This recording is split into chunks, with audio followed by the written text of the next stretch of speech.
आदाब नाजरीन, मैं हूं आपके साथ आपका मेज़बान अब्दुल रहीम और आप देख रहे हैं मुनसिफ टीवी का ये खास प्रोग्राम। नाम है करियर। नीट को लेकर लगातार हम काउंसलिंग से जुड़ी पूरी सीरीज़ हमने की। उसके बाद आयुष को लेकर हमसे सवाल जवाब किए गए कि आयुष पर आपका प्रोग्राम लेकर आ रहे हैं। तो नाजरीन, आपको जानकर बेहद खुशी होगी। आज का ये जो हमारा प्रोग्राम है, इस प्रोग्राम में हम आयुष को लेकर तफसील से बातचीत करेंगे। लेकिन इससे पहले एक ज़रूरी बात मैं आपको बता देना चाहता हूँ कि NRUHS ने जो गाइडलाइन जारी की थी उसमें राउंड 2 राउंड 3 को लेकर, स्लाइडिंग को लेकर जो हमने दावे किए थे वो 100% बिल्कुल सही साबित हुए।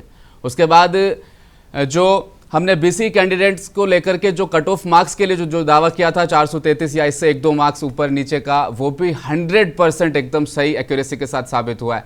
तो मुनसिफ टीवी के जो तमाम दावे थे वो इतनी एक्यूरेसी के साथ क्यों साबित हो रहे हैं? क्योंकि हमारे साथ जो मेडिकल एक्सपर्ट मौजूद है अब्दुल रब आरिफ साहब, मजबूत पुख्ता तरीके से ये गाइडलाइन पढ़ने के बाद अपने दावे करते हैं और वो 100% एक्यूरेसी के साथ प्रूफ भी हो जाते हैं। खैर मकदम है, स्वागत करते हैं आपका हमारे इस प्रोग्राम नीट में।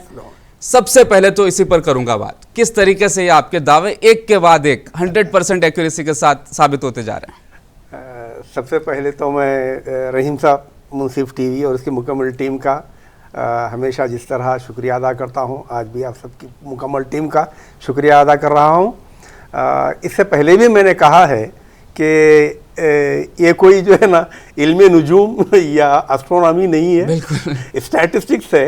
इतना ज़रूर है कि रात रात भर बैठ के जो है ना उसको वर्कआउट करना पड़ता है। तो इस एतबार से जो है ना फिर आंकड़े खुद ब खुद बन जाते हैं और कोई ऐसी वो। और जहाँ तक राउंड 2 और राउंड 3 का जो मसला था उसको गैर ज़रूरी, मुझे ऐसा लगा कि गैर ज़रूरी जो है ना उसको उछाल दिया गया था।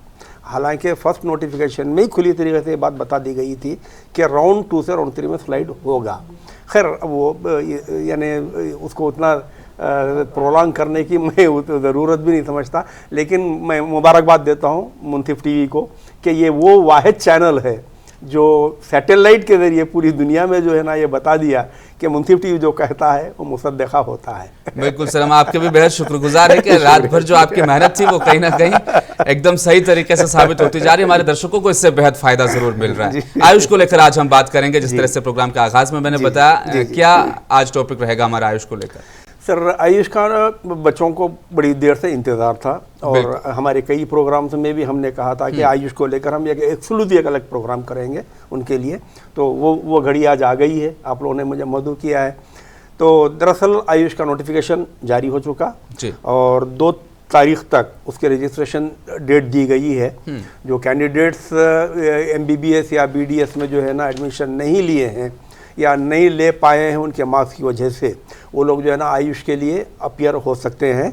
तो उनको चाहिए कि वो पहले अपने नाम आयुष की काउंसलिंग के तहत रजिस्ट्रेशन करवाए KNRHS वेबसाइट पर। किसी ने सवाल किया कि सर हमारा जो है ना ऑलरेडी रजिस्ट्रेशन किया हुआ है तो फिर आयुष में रजिस्ट्रेशन करवाना ज़रूरी है क्या?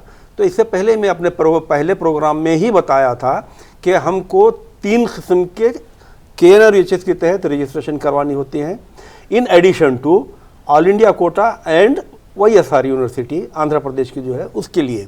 तो हमारे 3 जो रजिस्ट्रेशन होते हैं, एक होता है MBBS BDS का कन्वेनर कोटा का, वो अलग रजिस्ट्रेशन आपको करना पड़ता है। और दूसरा होता है MBBS BDS मैनेजमेंट कोटा का, उसका अलग रजिस्ट्रेशन होता है। और आयुष को लेकर अलग रजिस्ट्रेशन होता है। तो अभी आयुष का रजिस्ट्रेशन की जो है ना डेट आ गई है, 2 तारीख तक जो है ना उसकी कट ऑफ दिया गया है, 2 अक्टूबर तक। तो जो कैंडिडेट्स रजिस्ट्रेशन करवाना चाहते हैं ओपन कैटेगरी के लिए 2500 रुपये उसकी फ़ी है और रिजर्वेशन कैटेगरी के लिए 2000 फ़ी है। तो जो बच्चे अगर अब तक नहीं करवाए हैं, मैं समझता हूँ कि कई बच्चे करवा लिए हैं, अगर जो कैंडिडेट्स नहीं करवाए हैं तो अभी फौरी जो है ना आप उसको रजिस्ट्रेशन करवा लीजिए। रजिस्ट्रेशन के लिए तो जाहिर है कि MBBS BDS में मैंने कई बार आपको बताया है कि कौन से सर्टिफिकेट्स आपको अपलोड करना पड़ेगा। अगर आप चाहते हैं फिर से रिपीट करना तो फिर रिपीट कर लेते हैं, कौन से ज़रूरी हैं और कौन से ज़रूरी नहीं हैं। तो अगर एक बार आपका रजिस्ट्रेशन कंप्लीट हो जाएगा, रजिस्ट्रेशन कंप्लीट होने के बाद आपको जो है ना प्रोविजनल लिस्ट बनेगी। कैंडिडेट्स, एलिजिबल कैंडिडेट्स की लिस्ट बनेगी। प्रोविजनल लिस्ट इसलिए बनाते हैं कि कहीं कहीं पर जो है ना कुछ लकुनात रह जाते हैं, कुछ नाम छूट जाते हैं रजिस्ट्रेशन करवाने के बावजूद भी, तो उसके लिए जो है ना KNRUHS 1-2 दिन का उनको टाइम देता है कि अगर ऐसी कोई बात है तो आप कॉल सेंटर पे, उनके हेल्पलाइन सेंटर पे जो है ना कॉल करें, कॉल करके जो है ना आप अपने आप को जो है ना फिर से उसमें इंक्लूड करवा लें। तो ये 2 दिन का जब टाइम चला जाएगा तो इसकी प्रोविजनल फाइनल लिस्ट बन जाएगी। जैसे MBBS BDS की बनी थी प्रोविजनल फाइनल, पहले प्रोविजनल लिस्ट बनती है, उसके बाद 1-2 दिन के बाद में अगर कुछ इंक्लूजन एक्सक्लूजन्स होते हैं तो वो होने के बाद जो है ना फिर आपकी भी जो है प्रोविजनल फाइनल लिस्ट बन जाएगी। जैसे प्रोविजनल फाइनल लिस्ट बन जाएगी इंशाल्लाह, उसके मैं समझता हूँ आप क्योंकि टाइम कम है और दूसरे बर्डन्स भी KNRUHS के ऊपर अब नहीं है, क्योंकि MBBS का जो है ना कन्वेनर कोटा का स्टे वैकेंसी हो गया, मैनेजमेंट कोटा का आज जो है ना अलॉटमेंट भी इशू हो गया मैनेजमेंट कोटा के MBBS के, BDS का भी तकरीबन करीब क्लोज में है। तो इस एतबार से जो है ना आपको आयुष में बहुत ज़्यादा देर नहीं लगेगी। तो जैसे ही जो है ना फाइनल लिस्ट बन जाएगी तो मैं समझता हूँ ये 1-2 दिन या 1-2-4 दिन के टाइम में आपको फिर से नोटिफिकेशन आएगा। वो नोटिफिकेशन होगा आपको वेब ऑप्शंस एक्सरसाइज करने के लिए। जो कैंडिडेट्स यानी आयुष में वेब ऑप्शंस एक्सरसाइज करना चाहते हैं उनके लिए वो नोटिफिकेशन आएगा, और उस नोटिफिकेशन में जो है ना आपको सारे टर्म्स एंड कंडीशंस बता दिए जाएंगे कि फर्स्ट फेज़ में कौन एलिजिबल रहेंगे, सेकंड फेज़ में कौन एलिजिबल रहेंगे, कैसे ये जैसे MBBS BDS में जैसे होता रहा ना हर देखिए कैंडिडेट्स की एक लापरवाही तो मैं नहीं कह सकता, लेकिन या तो समझ में थोड़ा सा वो होता है कि हर नोटिफिकेशन कैंडिडेट को चाहिए कि बड़ी ही यानी तफसील से और बहुत ही नज़ाकत से पढ़े नोटिफिकेशन, क्योंकि हर नोटिफिकेशन में आपको कोई ना कोई नई चीज़ मिलती जाएगी। तो इस एतबार से जो है ना आप नोटिफिकेशन पढ़िए। पहला नोटिफिकेशन जैसे आएगा वेब ऑप्शन का, आपको डेट दी जाएगी, कट ऑफ डेट रहेगी कि इस डेट के अंदर जो है ना आपको वेब ऑप्शन देना है, तो उस डेट में आप अपने वेब ऑप्शन दीजिए। अब उसमें जो है ना आपको 4 कोर्सेस हैं आयुष के हमारे यहाँ पर।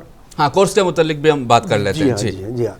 तो हमारे 4 कोर्सेस ये हैं कि पहला जो है ना यूनानी है जिसको हम BUMS कहते हैं, दूसरा है आयुर्वेदिक वो उसको जिसको हम BAMS कहते हैं, और तीसरा है होम्योपैथी जिसको हम BHMS कहते हैं, और चौथा है नेचुरोपैथी या योगिक साइंसेस उसको हम BYNS कहते हैं। तो जो कैंडिडेट जो है ना जिस कोर्स में भी इंटरेस्टेड हैं उसको पहले प्रीफरेंस दें वेब ऑप्शन में, और उसके बाद में अगर आपको ये यकीन है कि इस कोर्स में मेरे जो मार्क्स हैं उसके एतबार से या जो मेरा रैंक है उस एतबार से उस कोर्स में मुझे एडमिशन नहीं मिल सकता है, तो फिर वो जो है ना उसके बाद वाला आपका जो प्रेफरेंस है वो दें। उसके बाद वाला फिर जो प्रेफरेंस है, ऐसे 4 का प्रेफरेंस दीजिए। लेकिन पहले ये भी आप तय कर लीजिए कि आप नेचुरोपैथी ज्वाइन करना चाहते हैं या नहीं करना चाहते हैं, आपका इंटरेस्ट है या नहीं है। गैर ज़रूरी आप दे दिए और उसमें आपको एडमिशन मिल गया, आप उसको छोड़ दे रहे हैं, फिर वो फ्री एग्जिट का ये सब चक्कर में पढ़ने के बजाय पहले ही आप अपना एक माइंड बना लीजिए कि मुझे जो है ना इस कोर्स में ही करना है या इससे हटकर एक आध कोर्स जो है ना और मैं करना चाहता। जैसे किसी ने यूनानी के लिए जो है ना एक बनाया हुआ है, माइंड बनाया हुआ है। यूनानी का कंडीशन ये है कि जो कैंडिडेट ये एक ही ऐसी यानी वो है कोई एक ऐसा कोर्स है जिसमें कंडीशन है 4 कोर्सेस में से, वो ये है कि जो कैंडिडेट 10th में या 12th में उर्दू, अरबिक या फारसी जिसको हम कहते हैं ना, जो हमारे ईरान की ज़बान है फारसी, ये अगर एक सब्जेक्ट पढ़े हैं तो ही वो लोग यूनानी के लिए एलिजिबल है, अदरवाइज दूसरे एलिजिबल नहीं है जी। लेकिन आयुर्वेदिक, होम्योपैथी और नेचुरोपैथी के लिए ये कंडीशन अप्लीकेबल नहीं है, इसके लिए कोई भी अप्लाई कर सकता है, उसके लिए कोई कंडीशन नहीं है। लेकिन यहाँ यूनानी के लिए ये कंडीशन है कि आप इधर उर्दू और अरबिक और नेचुरोपैथी और पर्शियन, ये जो है ना 3 सब्जेक्ट्स में से कोई एक सब्जेक्ट आपने इंटर में किया हो 12th में या 10th में किया हो, then only you are eligible. तो आप जब यूनानी की कॉलेज के रेशियोज के बारे में भी आ जाता हूँ क्योंकि स्टेट कॉलेज है वो, तो उसके बारे में हम बाद में बात करेंगे। अब आप मिसाल के तौर पे आप ये समझ रहे हैं कि लास्ट ईयर का जो हमारा कट ऑफ है BUMS का, उसके एतबार से आज हमारे जो मार्क्स हैं BUMS में हो सकता है कि हम आए या नहीं आए, तो एक शुबे के तहत है, आप समझिए। तो आप उसके अल्टरनेटिव कोर्स भी रखना चाहते हैं, तो आप नेक्स्ट जो कोर्स है वो आयुर्वेदिक है, समझिए आप। तो आप नेक्स्ट आपका प्रेफरेंस अगर आयुर्वेदिक है तो आप नेक्स्ट प्रेफरेंस आयुर्वेदिक का दीजिए।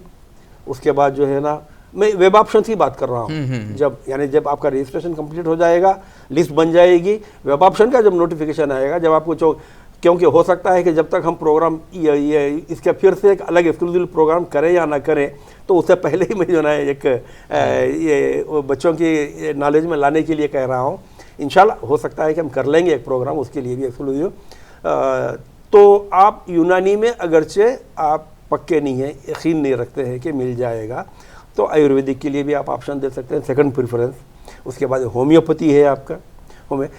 नेचुरोपैथी का जहाँ तक मामला है, वो सभी बच्चे उसको जो है ना प्रीफर नहीं करते, क्योंकि उसके ये तो एक तो जो है ना प्रॉस्पेक्ट्स जो है ना बहुत ही लिमिटेड हैं, और दूसरा उसका तरीक़ा इलाज बिल्कुल अलग है, जिसमें दवाओं का इस्तेमाल ही नहीं होता। इससे पहले मैंने बताया था कि नेचुरल तरीके पे जो है ना उसका इलाज विश्वास किया जाता है। तो कई चीज़ें हैं तो जिसकी वजह से बच्चे जो है ना उसको लास्ट प्रेफरेंस में लेते हैं। तो आप उस एतबार से जो है ना अपना प्रेफरेंस ऑर्डर बना लीजिए। जो बच्चे यूनानी करना चाहते हैं वो लोग पहला यूनानी डालिए, या जो पहले आयुर्वेदिक करना चाहते हैं तो वो आयुर्वेदिक डालिए, और जो बच्चे जो है ना होम्योपैथी करना चाहते हैं वो होम्योपैथी डालिए। अब हम जो है ना इसके कट ऑफ पे जाए या कॉलेज में पहले जाए? पहले कॉलेज की बात पहले कॉलेज की बात करते हैं जी, क्योंकि बाहर आपने मुझे बताया कि बच्चों का जो है ये जो यानी सवालात आए हुए हैं। हाँ। तो पहले देखिए हमारे पास जितने भी कोर्सेस हैं, चारों कोर्स हैं, चारों ही के गवर्नमेंट कॉलेजेस हैं तेलंगाना में मौजूद है। तेलंगाना में चारों ही गवर्नमेंट कॉलेज है, सिवाय एक होम्योपैथी के, जिसमें वो एक ही ऐसा कोर्स है जिसमें प्राइवेट कॉलेजेस भी हैं। मैं उसके नाम भी आपको बताता हूं। तो चारों में सिर्फ गवर्नमेंट कॉलेजेस हैं।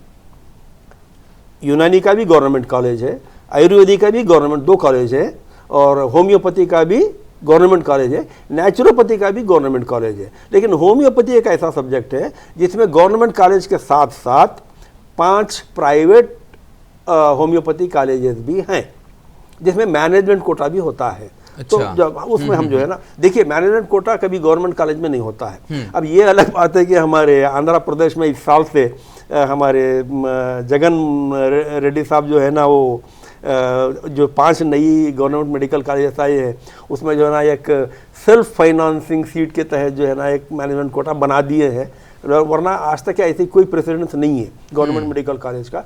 गवर्नमेंट के जो भी कॉलेजेस होते हैं वो गवर्नमेंट के तहत ही चलते हैं, गवर्नमेंट के रूल्स एंड रेगुलेशंस पर चलते हैं।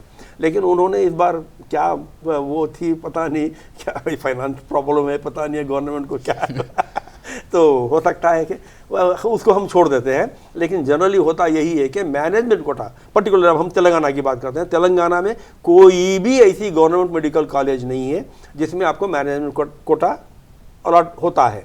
चाहे वो MBBS हो, BDS हो, आयुष हो, कोई भी यानी कोर्स होने दीजिए, उसका जो है ना मैनेजमेंट कोटा गवर्नमेंट कॉलेज में नहीं होता है, सिर्फ प्राइवेट मेडिकल कॉलेज में ही मैनेजमेंट कोटा होता है। तो सबसे पहले मैं आता हूँ यूनानी मेडिकल कॉलेज के। तो हमारे पास तेलंगाना में एक ही यूनानी मेडिकल कॉलेज है, जिसको हम निज़ामिया तिब्बी कॉलेज कहते हैं, जो चारमीनार शिफा खाने में फंक्शन करती है। तो निज़ामिया तिब्बी कॉलेज जो है ना वो स्टेट रन कॉलेज है। तो स्टेट रन कॉलेज के माने ये होते हैं कि हमारी जो 3 यूनिवर्सिटीज़ हैं, जो कंबाइंड आंध्र प्रदेश के ज़माने में जो हमारी 3 यूनिवर्सिटीज़ थे, OU, AU और SVU, ये तीनों यूनिवर्सिटीज़ को जो है ना, जो चाहे इसमें हो, यूनानी में हो, या BDS में हो, या MBBS में हो, तो नेचुरोपैथी, ये 4 ऐसे कोर्सेस हैं जिसमें कुछ कॉलेजेस को हमने स्टेट रन कॉलेजेस डिक्लेयर किया है। स्टेट रन कॉलेजेस के माने ये हैं कि उन कॉलेजेस में पूरे 3 यूनिवर्सिटी के कैंडिडेट्स का रेशियो फिक्स किया हुआ है।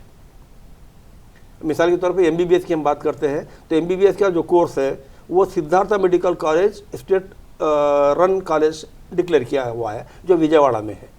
तो वहाँ पर भी जो है ना 3 यूनिवर्सिटी के रेशियो फिक्स किए हैं MBBS कोर्स के लिए, MBBS कोर्स के लिए। ऐसे ही BDS जो है ना हमारा उस्मानिया डेंटल कॉलेज है, जिसको हम गवर्नमेंट डेंटल कॉलेज हैदराबाद भी कहते हैं।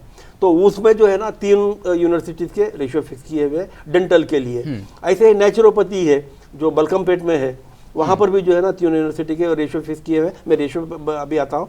ऐसे ही यूनानी में जो है ना, हालांकि आंध्रा में भी यूनानी मेडिकल कॉलेज है, प्राइवेट मेडिकल कॉलेज भी आंध्रा में अब्दुल हक के नाम से कर्नूल में, लेकिन वहाँ पर जो है ना स्टेट रन यूनानी मेडिकल कॉलेज नहीं है। स्टेट रन मेडिकल कॉलेज हमारे तेलंगाना में ही है, जो निजामिया तिब्बी कॉलेज है। तो अब स्टेट रन मेडिकल जो कॉलेज होती है, चाहे मेडिकल हो, चाहे डेंटल हो, चाहे आयुष की हो, तो उसमें जो है ना रेशियो जो फिक्स होता है, आंध्रा का 42% रेशियो फिक्स है।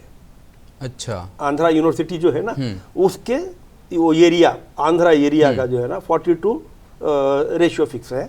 ऐसे ही उस्मानिया का 36% यानी रेशियो फिक्स है, 36% का। और 22% श्री वेंकटेश्वरा यूनिवर्सिटी, मतलब आंध्रा, तेलंगाना एंड रायलसीमा। तो ऐसे 42, 36, 22 ये फिक्स है। अब बाद वक्त हमारे बच्चे कन्फ्यूजन में आते, साहब वो आंध्रा वाला के बच्चों को बहुत कम मार्क्स था, उनको एडमिशन मिल गया, हमारा ज़्यादा मार्क्स है लेकिन हमारे को नहीं मिला। उसकी वजह ये है कि उनका रिजर्वेशन है, 42% रिजर्वेशन है, इसी वजह से जो है ना उनको कम मार्क्स में भी मिल गया है। आपका रिजर्वेशन वहाँ तक पहुँचता नहीं है, 36% में आपके मार्क्स उतने वहाँ तक नीचे उतरते नहीं है, इसीलिए आपको जो है ना ये एडमिशन या सीट नहीं मिली है, अलॉट नहीं हुई है। तो इस एतबार से जो है ना अब ये 42%, 36% और 22% जो यूनानी का है, इसमें जनरली होता क्या है, यहाँ पे देख थोड़ा सा मुझे भी जो है ना कभी कभी जो है ना वो होता है, एहतजाज करने को जी करता है कि भाई उर्दू मीडियम या उर्दू जानने वाले या उर्दू पढ़ने वाले आपको जितने ज़्यादा उस्मानिया यूनिवर्सिटी के एरिया में मिलेंगे, उतने ज़्यादा आपको जो है ना आंध्र यूनिवर्सिटी में नहीं मिलेंगे। हाँ, हो सकता है श्री वेंकटेश्वरा यूनिवर्सिटी में, जैसे कड़पा है, कर्नूल है, या कोई और मुकामात है वहाँ के, वहाँ पर कुछ उर्दू जानने वाले लोग हैं, पढ़ते हैं, लेकिन उसके उनका 22% बिल्कुल वाजिबी है। लेकिन आप आंध्रा में जो है ना उर्दू पढ़ने वाले बहुत ही कम परसेंटेज, लेकिन वहाँ 42% का रेशो, यहाँ 33, ये वाकई में। लेकिन उसको क्या है, ये लोग एमबीबीएस और बीडीएस को बेस करके ये कर दिए। अच्छा, एमबीबीएस बीडीएस में उर्दू का कंडीशन नहीं है, लेकिन यहाँ पर कंडीशन है। तो यहाँ पर इनको चाहिए था कि जो है ना उसको उल्टा कर लेते, उसकी तरतीब उल्टी कर लेते, 33 वहाँ कर देते, 42 हमारे को कर देते। तो गवर्नमेंट, दोनों गवर्नमेंट को अब चाहिए। देखिए इससे पहले एपी गवर्नमेंट कंबाइंड थी, तो वो लोग जब भी डिसीजन ले सकते थे, लेकिन उन्होंने नहीं लिया। चलिए जो हो गया, लेकिन अब दोनों गवर्नमेंट मिलके जो है ना इसका एक डिसीजन ले सकते हैं। लेकिन होता फिर भी जो है ना हमेशा ओयू का ही फायदा होता है। क्यों होता है वो बता रहा हूँ मैं, कि आंध्रा में जाहिर है कि उर्दू पढ़े हुए उतने बच्चे 42% बच्चे मिलेंगे नहीं, आपको कैंडिडेट्स मिलेंगे नहीं, तो जाहिर है कि सीट्स वैकेंट हो जाएंगी, बच जाएंगी। तो लास्ट जब स्टे वैकेंसी होती है, उस वैकेंसी में जो है ना नेक्स्ट, अब ये रूल ये कहता है कि अगर आपकी एक यूनिवर्सिटी का परसेंटेज फिलअप नहीं होता है, खाली जाता है, तो दूसरी यूनिवर्सिटी के बच्चों को उसको फिलअप किया जाए। तो इस एतबार से लास्ट ईयर हुआ ये, लेकिन स्टूडेंट को तो शिफ्ट करना पड़ेगा ना, वो तो करना पड़ेगा। तो लास्ट ईयर हुआ ये ऐसे ही कि ओपन का जो कट ऑफ गया 291 ऐसा कम गया, और बीसी का जो कट ऑफ गया 346 गया यूनानी का।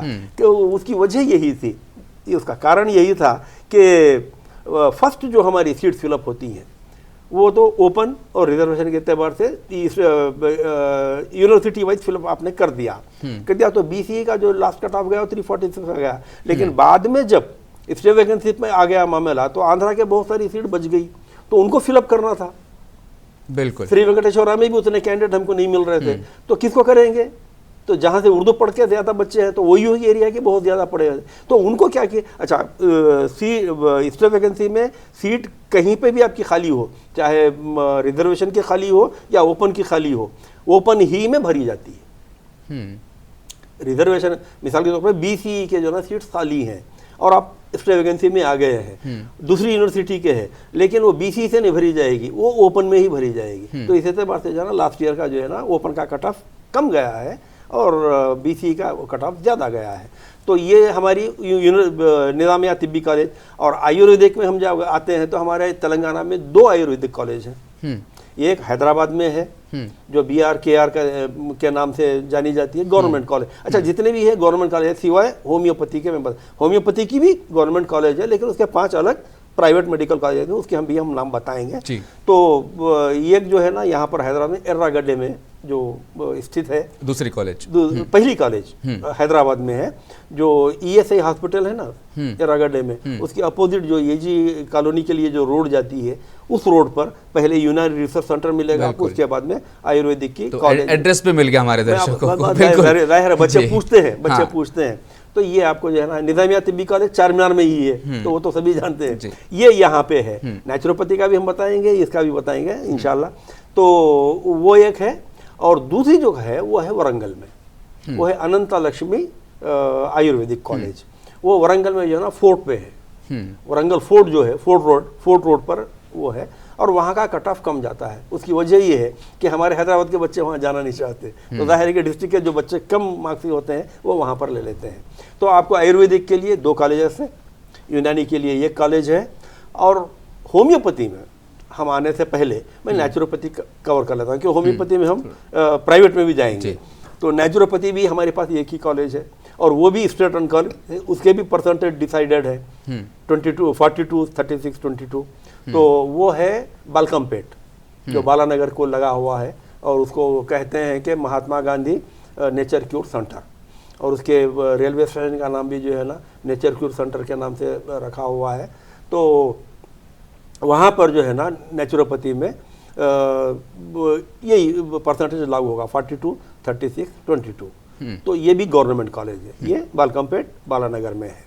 और दूसरी अब हम लास्ट जो आते हैं वो है होम्योपैथी के कॉलेज है। इसको लेकर बड़ी जुस्तजू है, बड़ी जुस्तजू है। जी हाँ, तो होम्योपैथी का जो गवर्नमेंट कॉलेज है वो है रामंतापुर में, टीवी स्टेशन जहाँ पर है ना उसको लगा हुआ मुत्तसिल, तो वहाँ पर है।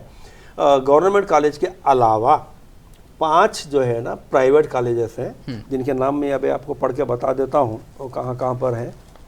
एक है JSPS गवर्नमेंट कॉलेज जो रामंतापुर में है, और दूसरा जो है ना DEVS रंगारेड्डी डिस्ट्रिक्ट में है। एक है जीवा होम्यो कॉलेज, वो शमशाबाद में है, और एक है MNR संगारेड्डी में, और हमसा होम्योपैथी कॉलेज सिद्दीपेट में है। तो ये 4 जो है ना प्राइवेट कॉलेज हैं, और ये गवर्नमेंट कॉलेज है। टोटल हो गए 5 होम्योपैथी कॉलेजेस। तो जिन बच्चों को रामंतापुर की गवर्नमेंट होम्यो में नहीं मिल सकता है, वो प्राइवेट में भी कन्वेनर कोटा के तहत भी ले सकते हैं, मैनेजमेंट कोटा के तहत भी ले सकते हैं होम्योपैथी को।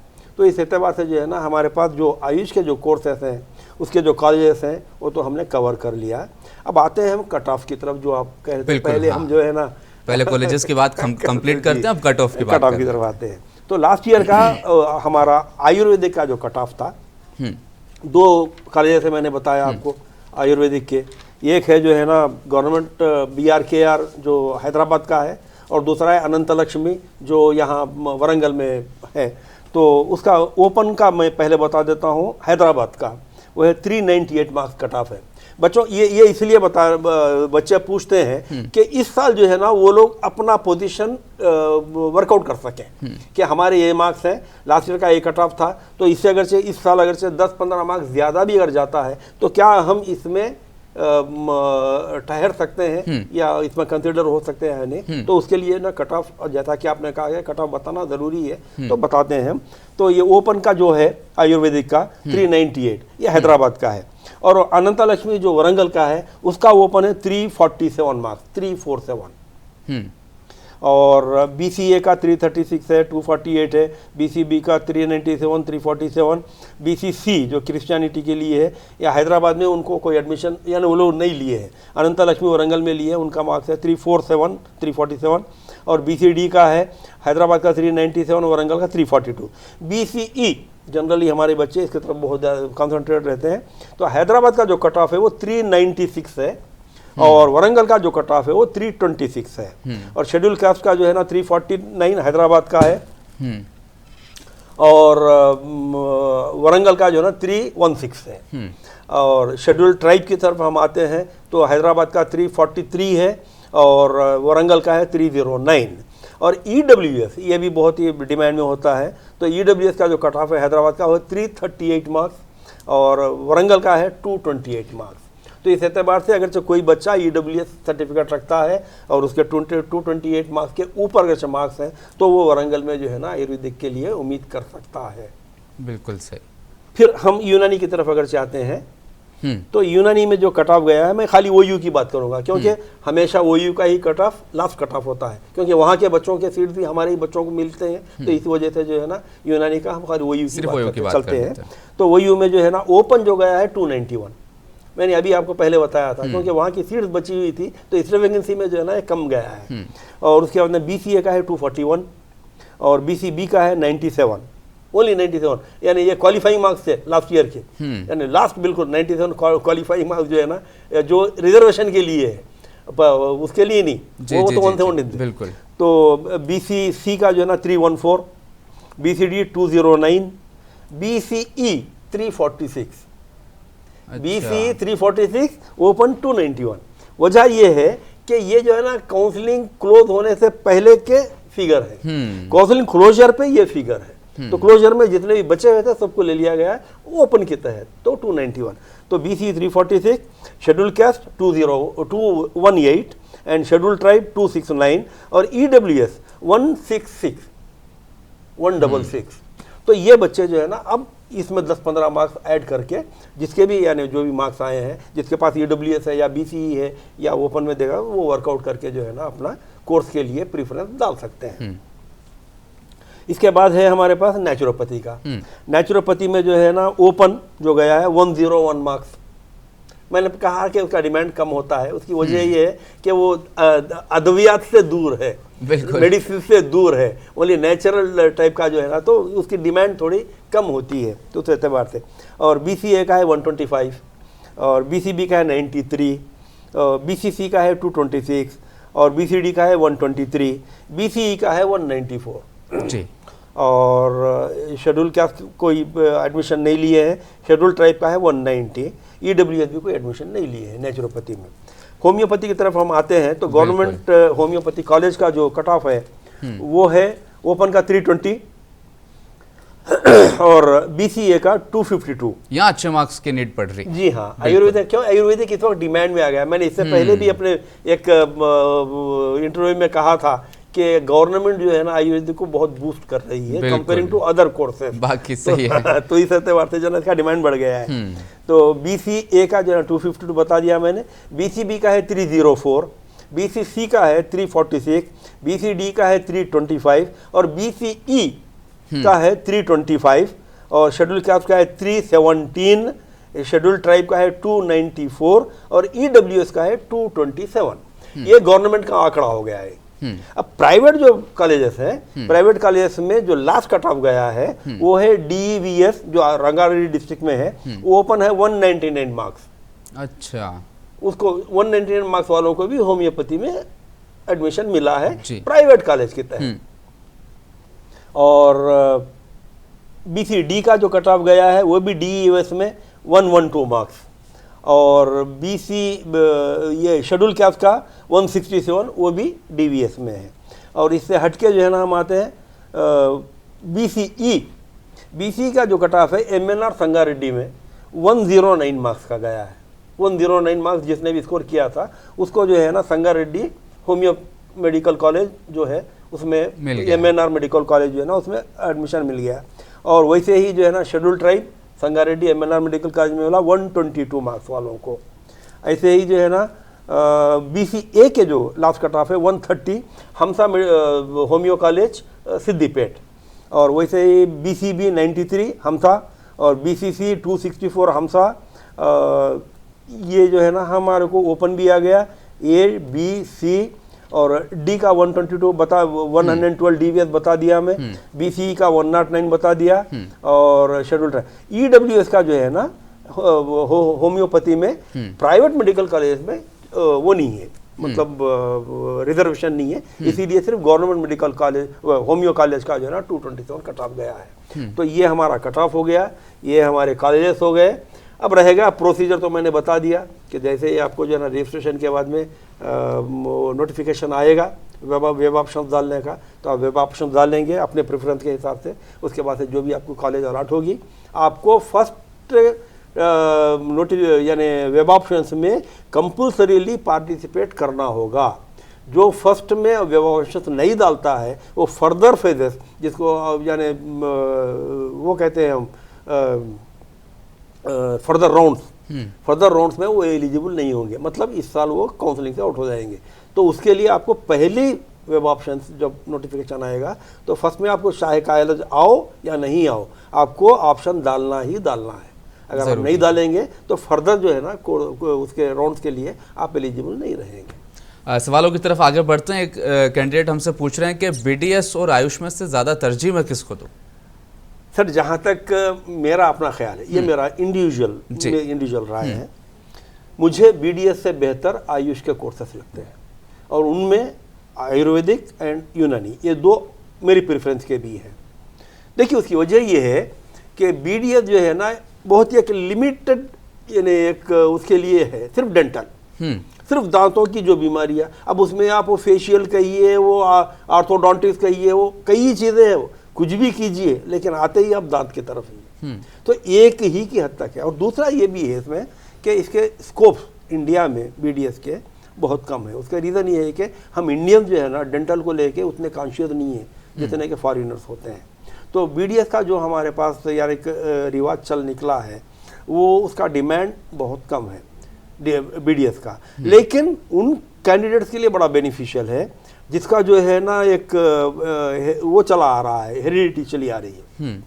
फॉर एग्जांपल मैं नाम नहीं लूँगा वरना जो है ना वो एक तशहीर हो जाएगी।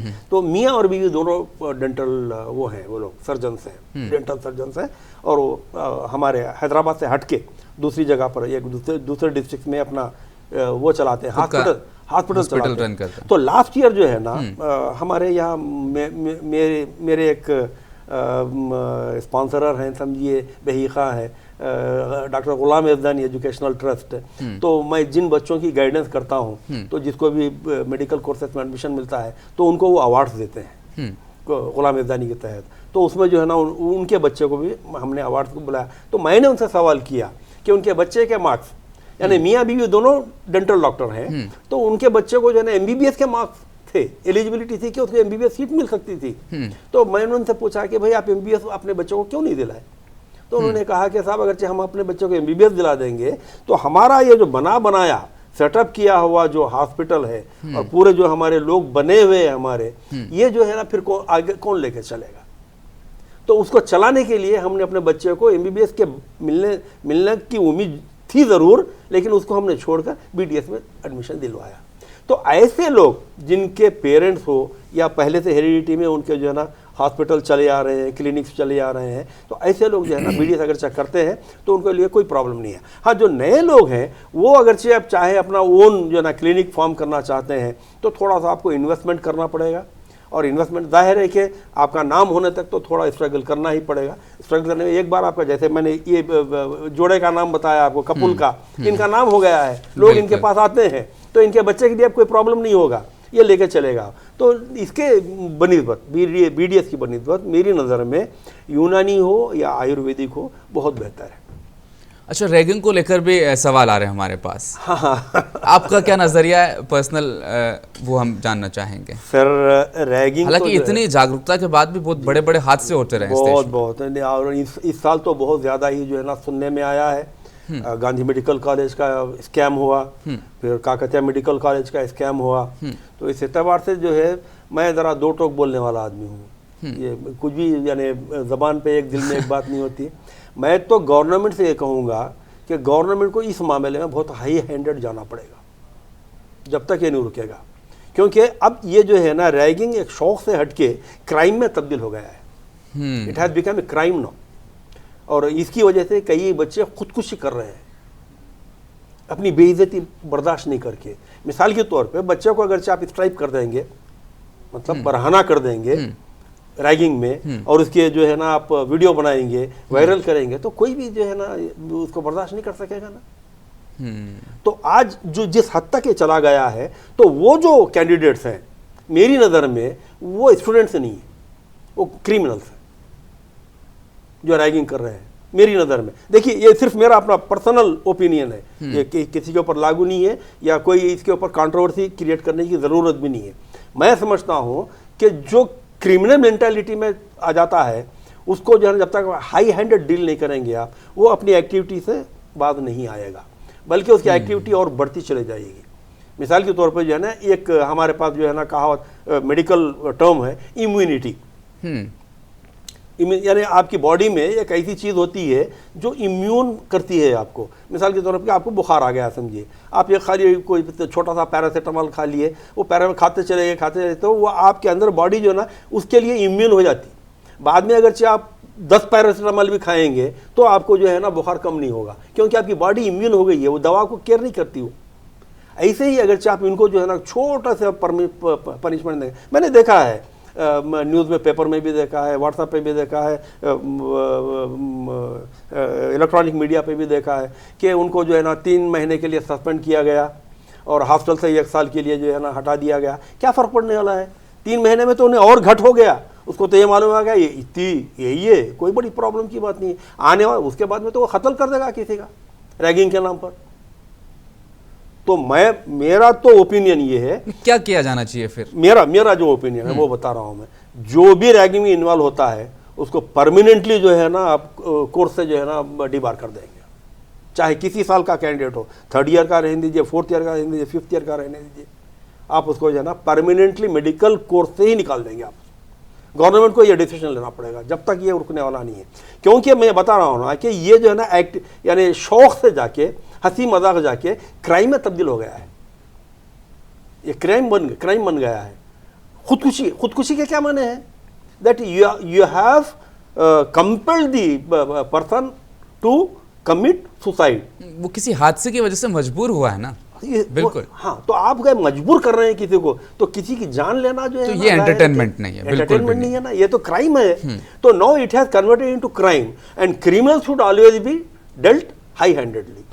जब तक आप सख्त कार्रवाई नहीं करेंगे इनके खिलाफ, जब तक आप इनके खिलाफ लीगल एक्शन नहीं लेंगे, जब तक जो है ना ये चीज़ रुकने वाली नहीं है। और अगरचे गवर्नमेंट इसको आज इजी लेती है तो आगे आने वाले दिनों में जो है ना ये और इतनी ज़्यादा हो जाएगी कि लोग जो है ना मेडिकल कॉलेज में एडमिशन लेने को घबराएंगे। और मेडिकल कॉलेज में ये बहुत ज़्यादा चल रहा है, मेडिकल कॉलेज में बहुत ज़्यादा चल रहा है। इस साल आपने देखा गांधी लास्ट ईयर सूर्यापेट में हुआ था, सूर्यापेट में आप जो है ना 1 साल के लिए उसको जो है ना सस्पेंड किए, तो बाद में जो है ना आप लीगल उसके लिए ओपिनियन के लिए भेज दिए। जाहिर है कि लीगल में जाने के बाद में आपके पास पैसा है। अच्छा, ये करते कौन है? ये या तो बिल्कुल घटिया या बिल्कुल रिच फैमिली के बच्चे, जिनको डर नहीं होता किसी चीज़ का, बैकग्राउंड बहुत अच्छा ऊंचा होता है, रिच फैमिली, पॉलिटिकल है, तो ये लोग करते हैं। तो ये लोगों के लिए कोई बड़ी बात नहीं है, लीगली 1 महीना 2 महीने वापस आ गए होंगे वो। तो ऐसे नहीं होगा। आपको अगर चीज़ को रोकना है तो बात चीज़ों को आपको बहुत सख्ती से जाना पड़ता है। और रैगिंग के ताल्लुक से तो मैं बहुत यानी मेरा अपना सारी जितनी भी बातें मैं कर रहा हूँ मेरा पर्सनल ओपिनियन। अच्छा, बच्चों को क्या स्टैंड लेना चाहिए कि मैं अपनी रैगिंग नहीं होने दूंगा? नहीं होने दूंगा। तो हमारे बच्चों में जो है ना, पहले हमारे पेरेंट्स जो एडमिशन दिला रहे हैं अपने बच्चों को, उनके अंदर जो है ना कॉन्फिडेंस क्रिएट करना होगा हमारे बच्चों के अंदर। बाबा, जब वो लोग 5-6 मिलके ग्रुप में आपकी रैगिंग कर रहे हैं ना, आप जो नए एंट्रेंट्स हैं आपका भी एक ग्रुप बनाइए 5-7 का और उसका जवाब दीजिए। लेकिन हो क्या जाएगा फिर, वो तशद्दुद की शक्ल हो जाएगी। हाँ। फिर पुलिस इन्वॉल्व हो जाएगी, law and order situation create हो जाएगा। अब वहाँ से जो है ना, और मैं तो समझता हूँ कि ये होना चाहिए, जब ही जो है ना पुलिस भी होश में आएगी, गवर्नमेंट भी होश में आएगी, कॉलेज के लोग भी होश में आएंगे। वरना जो है ना ये रुकने वाला नहीं है। और पर्टिकुलरली गवर्नमेंट कॉलेज में बहुत ज़्यादा होता है, जहाँ पर हॉस्टल होते हैं ना, वहाँ हॉस्टल में बहुत ज़्यादा होता है हॉस्टल में। तो इसके लिए जो है ना पेरेंट्स को चाहिए कि वो अपने बच्चों को मेंटली इतना यानी स्ट्रांग बनाएं कि वो लोग जो है, चलिए वो आप वो भी नहीं, लॉ एंड ऑर्डर सिचुएशन भी क्रिएट नहीं करते, कम से कम डिफेंस करने के काबिल हो जाए आप। अगर जो कोई आपको करने के लिए आ रहा है तो आप 8-10 ठहर के बोलिए, चले हम भी तेरे कपड़े उतारते हैं। तो इन बच्चों को चाहिए कि अपने आप को तैयार करें, मेंटली भी तैयार करें, फिजिकली भी तैयार करें। देखिए, आदमी ग्रुप में जब बन जाता है ना तो अच्छे से अच्छे की हवा उतर जाती है। क्या पढ़ने गए वहाँ पर? यही तो है ना, ये जो है ना, या कुछ कैंडिडेट जो है ना वहाँ पे अपने टाइम पास के लिए जाते हैं। ये 7-7 साल 8-8 साल जो है ना अपने कोर्स को रिपीट करते हुए, रेंगते हुए जो है ना कोर्स कंप्लीट करके निकलने वाले लोग हैं। हाल ही में मैंने एक लड़की का जो है ना वो पढ़ा है, आर्टिकल पढ़ा है। उसने कहा कि साहब, हमारा तो आलम यह था कि हमको जो है ना कपड़ा भी उनकी मर्जी से पहनना पड़ता था। वो जो कपड़ा कहते थे वही कपड़ा पहने हैं। कहा कि आज तुम स्कर्ट पहन के आओगी, तुम मुझे स्कर्ट ही पहन के जाना है, शर्ट सलवार अगर से मैं जाऊँ पहन के जाऊँगी तो मेरा दुपट्टा निकाल लिया जाता था। मैंने आर्टिकल पढ़ा है। तो इतना अगरचे खौफ क्रिएट कर देंगे आप माहौल में। अच्छा, फिर दूसरी हो गया क्या, बच्चे के जो मेंटली जो टार्चर होता है, वो जिस कोर्स के लिए गया है वो कोर्स कर नहीं पाएगा, वो फोकस सही नहीं रहेगा, डॉक्टर बन नहीं बिल्कुल पढ़ाई पाएगा। तो फिर आप गवर्नमेंट इतने कॉलेज बना के फायदा क्या है? हमारे बच्चे जब सही ढंग पे डॉक्टर नहीं बन सकते, मेंटली जो है टॉर्चर्ड है, मेंटली डिस्टर्ब्ड हैं और कोर्स को जो है सही ढंग से पढ़ नहीं रहे हैं, खाली एडमिशन लेने से कोई डॉक्टर थोड़ा ही बन जाता है। तो ये सारी चीज़ों के लिए गवर्नमेंट की जिम्मेदारी है, कॉलेज के अथॉरिटी की जिम्मेदारी है, कॉलेज के डीन की जिम्मेदारी है, कॉलेज का जो एडमिन स्टाफ है उनकी जिम्मेदारी है, हॉस्टल के जो वार्डन है उनकी जिम्मेदारी है। ये सारी चीज़ें जो है ना बहुत ज़रूरी है। और जब तक इसको आप, अच्छा अभी क्या है मालूम है, ये इंग्लिश में कहावत है, निब इन द बर्ड। अभी ये जो है ना कली है, अगर ये फूल बन के निकल जाएगी तो फिर जो है ना चारों तरफ पत्तियां ही पत्तियां बिखर जाएंगी। तो अभी कली को ही आप जो अगर से रोक लेंगे तो फिर मामला जो है ना आगे के लिए रुक जाएगा। रैगिंग के ताल्लुक से तो मैं बहुत मुखालिफ हूँ, और अगरचे कोई भी मुझसे पूछेगा मैं तो कहूँगा कि भाई ये जो है ना स्टूडेंट के लिए ज़ेबा नहीं देता है, ये क्रिमिनल एक्टिविटी है। रैगिंग पहले क्या था, हंसी मजाक था, चलो ठीक है, हंसी मजाक में आप भी कुछ बोल दिया मैं भी कुछ बोल दिया चल जाता। लेकिन अब क्या है, क्राइम में कन्वर्ट हो गया है। वो जब क्राइम में कन्वर्ट होता है तो फिर उसको रोकना बहुत ज़रूरी हो जाता है। अगर आप नहीं रोकेंगे तो आगे चल के ये दूसरी शक्ल इख्तियार कर जाएगा। एक सवाल और ले लेते हैं यहाँ पर। तेलंगाना गवर्नमेंट ने एक नया आदेश जारी किया कि मुस्लिम माइनॉरिटी सर्टिफिकेट जो है वो तहसीलदार जारी कर सकता है। बहुत बड़ा सेंसिटिव, बेचैनी बढ़ गई इस आदेश के बाद। बिल्कुल जाहिर है ना। और हकीकत में गवर्नमेंट का ये जो डिसीजन है ना, मुझे यूँ लगता है कि एक और हथियार इन्होंने रेवेन्यू अथॉरिटी के हाथ में दे दिया है। पहले ही कैंडिडेट्स रेवेन्यू अथॉरिटी से नाला है, परेशान है, बेजार है। चाहे वो गैप सर्टिफिकेट के लिए जाएंगे, चाहे वो रेसिडेंस सर्टिफिकेट के लिए जाएंगे, चाहे वो इनकम सर्टिफिकेट लिए जाएंगे, चाहे वो बीसी सर्टिफिकेट लेके जाएंगे। इससे बड़ी अजियत कोई हो ही नहीं सकती कि आप रेवेन्यू अथॉरिटी के पास जाएं। उससे बेहतर है कि पुलिस स्टेशन में जाके बैठ जाएं। रेवेन्यू अथॉरिटी के पास जाने कई, मैं ये किस बुनियाद पे बोल रहा हूँ, मैं अपनी तरफ से नहीं बोल रहा हूँ। मेरे पास जो फीडबैक आता है कैंडिडेट्स का, जो तकालीफें लोग उठाते हैं सर्टिफिकेट हासिल करने के लिए रेवेन्यू अथॉरिटी, देखिए रेवेन्यू अथॉरिटी भी क्या करेगा, उसके पास 20 डिपार्टमेंट है। एक तहसीलदार हो या एमआर हो, उसके पास 20 डिपार्टमेंट है। 20 डिपार्टमेंट को देखेगा, वही आपके एक छोटे मोटे सर्टिफिकेट के पीछे भागते रहेगा वो। तो गवर्नमेंट को चाहिए ही नहीं था। अच्छा, मुस्लिम माइनॉरिटी, ये बात मेरे आज तक समझ में ही नहीं आई।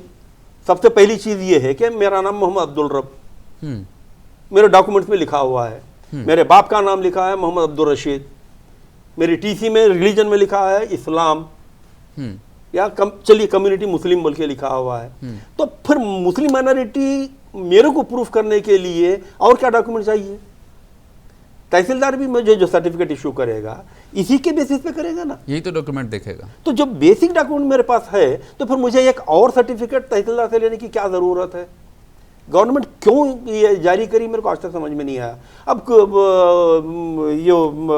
मेरे जो मिलने जुलने उनका कहना है, नहीं साहब हमारे पास 4 मुस्लिम माइनॉरिटी कॉलेजेस हैं, उसमें एडमिशन के लिए जो है ना ये सर्टिफिकेट चाहिए। तो वो 4 जो मुस्लिम माइनॉरिटी कॉलेजेस हैं, क्या उनको ये नहीं मालूम है कि मैं मुसलमान हूँ, मेरी टीसी में लिखा हुआ नहीं है? अच्छा, ये 2014 से पहले था ही नहीं है, 2017 से पहले, सॉरी, क्योंकि मेरी बच्ची भी MBBS कर चुकी है और 2015 में जो है ना वो PG के लिए भी अप्लाई करी थी। तो वहाँ पर उन्होंने, अच्छा पहले होता है था कि सर्टिफिकेट वेरिफिकेशन के लिए अलग अलग सेंटर्स बना दिए जाते थे और उन सेंटर्स में जो है ना एक्सपर्ट्स को बिठाया जाता था हर डिपार्टमेंट के। जैसे BC का है मामला, तो BC का जो एक्सपर्ट है वो बैठता था, और इनकम सर्टिफिकेट का मामला है तो जो रेवेन्यू डिपार्टमेंट के वो बैठते थे, जो शेड्यूल ट्राइब डिपार्टमेंट की, तो सब अपने अपने डिपार्टमेंट के एक्सपर्ट बैठते थे। आज ये नहीं करे आप वो सेंटर्स को निकाल दे के कॉलेज में लोगों को बोल रहे हैं कि भाई वहाँ पे कमेटी बनाएगी, कॉलेज बनाएगी कमेटी, और वो लोग जो है ना आपके सर्टिफिकेट वेरीफाई करेंगे। कॉलेज कमेटी में जो बैठे हुए हैं उनको जो है ना बेर की पेंदी किधर है, ये कहावत मशहूर है, वो नहीं मालूम है, और वो लोग जो सर्टिफिकेट वेरीफाई करने के लिए बैठे हुए हैं। तो इससे जो है ना कैंडिडेट्स में बहुत सारी तकालीफ पैदा की जा रही है। तो इन चीज़ों से मुस्लिम माइनॉरिटी के माने क्या है? I belong to Islam religion, my TC says it, हर ट्रांसफर सर्टिफिकेट पे लिखा हुआ होता है, रिलीजन एंड कम्युनिटी दोनों लिखे होते हैं। जब ये बात मालूम है कि मेरा रिलीजन इस्लाम है तो मैं फिर मुस्लिम माइनॉरिटी होता हूँ ना। इस्लाम में जो आदमी आता है मुस्लिम माइनॉरिटी कहलाता है। फिर मुझे तहसीलदार से सर्टिफिकेट लेने की क्या ज़रूरत है? इससे पहले चलिए भाई लोग लेके चल रहे थे कि GO12 जो था 2000 का, उसमें जो है ना आपने कहा था कि हेडमास्टर से जो है ना आप जो हेड ऑफ द इंस्टीट्यूशन है आपका, जहाँ पे आप 10th पढ़े हैं वहाँ से या 12th जहाँ से पढ़े हैं वहाँ के प्रिंसिपल से आप सर्टिफिकेट ला लीजिए। एक्चुअली इसमें देखा जाए तो अगर आपको ज़रूरत भी है, फ़र्ज़ कीजिए ज़रूरत है, 4 माइनॉरिटी कॉलेज की बात कर रहा हूँ मैं, नहीं आप मुस्लिम प्रूफ कीजिए, तो मैं एक सेल्फ डिक्लेरेशन देता हूँ, मेरी TC की कापी लगा देता हूँ, तो I belong to Islam religion and Muslim community. आप जो है ना उसको, अगर आपको डाउट है, चलिए मिसाल के तौर पर मैं रॉन्ग डिक्लेयर कर रहा हूँ, तो आप जो है ना वेरिफिकेशन के लिए भेज दीजिए उसको, आपके इन्वेस्टिगेट करवाइए, आपके इन्वेस्टिगेशन ऑफिसर को भेजिए कि वाकई ये मुसलमान है या नहीं है मालूम करने के लिए। ये बात समझ में ही नहीं आई मेरे कि मुस्लिम minority, specially only for Muslim minority. ये तहसीलदार के हाथ में एक और जो है ना टूल दिया गया है मुस्लिम कैंडिडेट्स को तकलीफ पहुंचाने के लिए। ऑलरेडी 3-4 से परेशान है, और दूसरी चीज़ें तो हम अनऑफिशियल बोल नहीं सकते हैं। अब मुझे ऐसा लगता है कि गवर्नमेंट को 500 रुपये चाहिए कैंडिडेट के सर्टिफिकेट के नाम पर। सर्टिफिकेट वो ई सेवा में जो है ना चालान भरेगा 500 रुपये, 500 रुपये। तो मुझे ऐसा लगता है कि गवर्नमेंट अपना खजाना भरने के लिए नया वो की है। तो गवर्नमेंट से मेरी मुद्दबाना गुजारिश है कि इसको फौरी विड्रॉ करें और सेल्फ डिक्लेरेशन को जो है ना आप ऑथेंटिक बनाएं, क्योंकि मेरा TC लगा हुआ है आपके साथ। मुस्लिम माइनॉरिटी कॉलेज में भी देखिए, इससे पहले भी एक बड़ी गड़बड़ हुई थी मुस्लिम माइनॉरिटी के ताल्लुक से, माइनॉरिटी को लेके, मुस्लिम माइनॉरिटी थी, मुस्लिम माइनॉरिटी लेके। एक लड़के का नाम था साई सिद्धार्थ, वो अनंतापुर का रहने वाला था, साई सिद्धार्थ, और उसके वालिद का नाम था सिद्धैया। 2000 और 2001 की बात कर रहा हूँ मैं, 2021 की बात कर रहा हूँ। उसको आयान मेडिकल कॉलेज में एडमिशन दे दिया, only on the basis of the certificate issued by the revenue authority. तो जैसे ही लिस्ट में मैंने नाम देखा, तो मैं किसी और TV से जो है ना उस ज़माने में जुड़ा हुआ था, तो मैंने फौरी जो है ना एहतजाज किया। तो वहाँ के एक प्रोफेसर मेरे जान पहचान के हैं, उन्होंने कहा कि नहीं साहब, वो उसके पास जो है ना माइनॉरिटी सर्टिफिकेट है बच्चे के पास।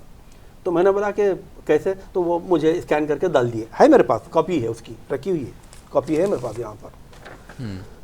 तो वो डालते मैंने बोला कि भाई ये यहाँ पे MRO ऑफिस से जो है ना इशू किया हुआ है। वो कहता है कि जो है ना he belongs to Dudhekallu serial number 5 of BCB।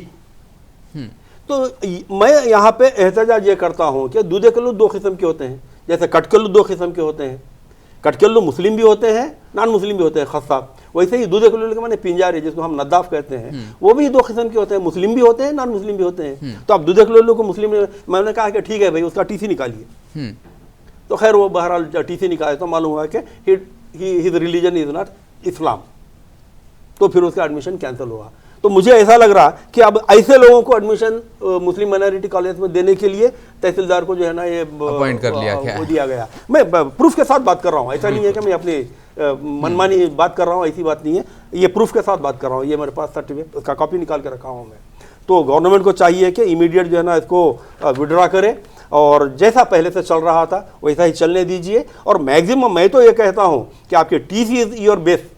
TC तहसीलदार आप जो डॉक्यूमेंट बताए हैं उसमें बता रहे हैं कि एप्लीकेशन के साथ जो है ना इंटीग्रेटेड कम्युनिटी सर्टिफिकेट जैसे BC सर्टिफिकेट है वो लगा दीजिए, यानी तो SSC का ट्रांसफर सर्टिफिकेट लगाइए। तो SSC का ट्रांसफर सर्टिफिकेट जब लगा, इसकी बेसिस पे तहसीलदार इशू कर रहे हैं ना भाई, तो इसको आप बेस बनाइए ना। क्यों आप तहसीलदार को बच्चे को जो है ना फिर यूं लेके आ रहे हैं आप? जी बिल्कुल। नाज़रीन, आप देख रहे थे हमारा प्रोग्राम करियर, जिस प्रोग्राम में आज हमने तफसील से बात की आयुष को लेकर, रैगिंग को लेकर। आपको मैं याद दिलाना चाहूँगा, हमने पिछली किस्त में भी बात की थी कि वालिदैन और तलबा को मिलकर एक ऐसी ऑर्गेनाइजेशन ज़रूर बना लेनी चाहिए जो KNR UHS से आपके तमाम मामलात को डील सके, मिनिस्ट्री से आपके तमाम मामलात को डील कर सके। आज रैगिंग को लेकर भी हमारे गेस्ट एक्सपर्ट ने बड़े जोश में अच्छे से हमने बातचीत की। इन तमाम मामलों को डील करने के लिए वाकई में एक ऑर्गेनाइजेशन की ज़रूरत है। इस पर भी आप अगर कुछ विचार या आपके कुछ मैसेजेस हमारे साथ शेयर करना चाहते हो तो ज़रूर करें। आप देख रहे थे हमारा प्रोग्राम करियर, यहीं पर होता है इख्तिताम। मैं लेता हूँ आपसे इजाज़त। अल्लाह हाफ़िज़।